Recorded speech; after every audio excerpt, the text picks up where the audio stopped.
So he created you in binaries. And he created the animals in binaries. And this is again reiterated in Surah Yasin. سبحان الذي خلق الأزواج كلها مما تنبت الأرض ومن أنفسهم ومما لا يعلمون. So he created everything in binaries. So who's a non-binary? ليس كمثله شيء. So isn't it interesting that people want to be called non-binary? In other words, they want to be called God. You can't be a non-binary. Allah made you in a binary condition, and you can't get out of that, no matter how hard you try. You cannot get out of that. You're either a male or a female, or you're a mushkil. And then, interestingly enough, and I will say this, Imam al-Tahanawi, and I don't know how he came up with this, Imam al-Tahanawi, in his famous book on the Mustalahat, when he talks about homosexuality, he said, homosexuality is either tab'i, and then he says, ay jabilli, it's something that is somebody's born with. Or he says it's min al-i'tiyad, it's something that they have accustomed themselves to. So he actually acknowledges that there are people that are born with this predilection. And then he says it could be for reasons, and he talks about the possible reasons, sometimes related to the parents' relationship or the sexual practices of the parents. But then he says that, and then there are those who only are attracted to the same sex, and then there are those who are attracted to both sexes. So he identifies the bisexual. 250 years ago, he identifies the bisexual. And then he says something extraordinary that I thought.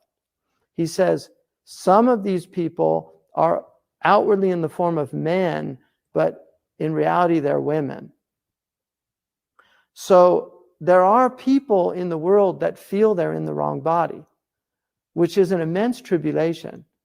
And historically, Muslims were actually, these people are very marginalized in Muslim societies, but Muslims are actually quite tolerant of them. They didn't,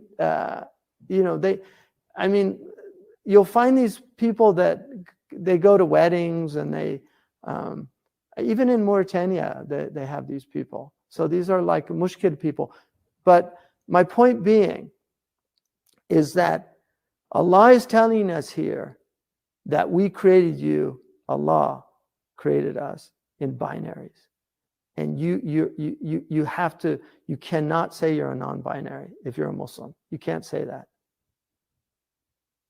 It's just not, it's not acceptable as a Muslim. Now people are going to say, who are you to tell me what's acceptable as a Muslim? Well, I mean, okay, then we just give up religion. Doesn't mean anything. If religion is only what anybody says it is, then what is the religion? It doesn't mean anything. So now you're in pure relativism.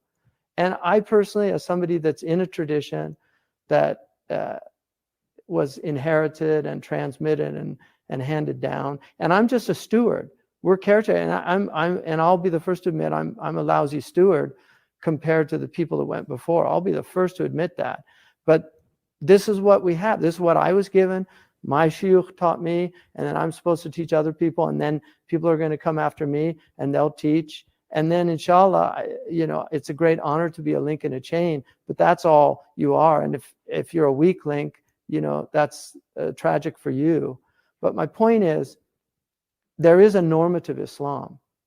You can't just make up the religion and say what you think it is or what you want it to be, because it's called Islam, which means submission. It's not called whatever I want. That's not the name of the religion. It's called Islam. What are you submitting to if you decide what it is? What are you submitting to? I mean, that's a question for people to ask themselves.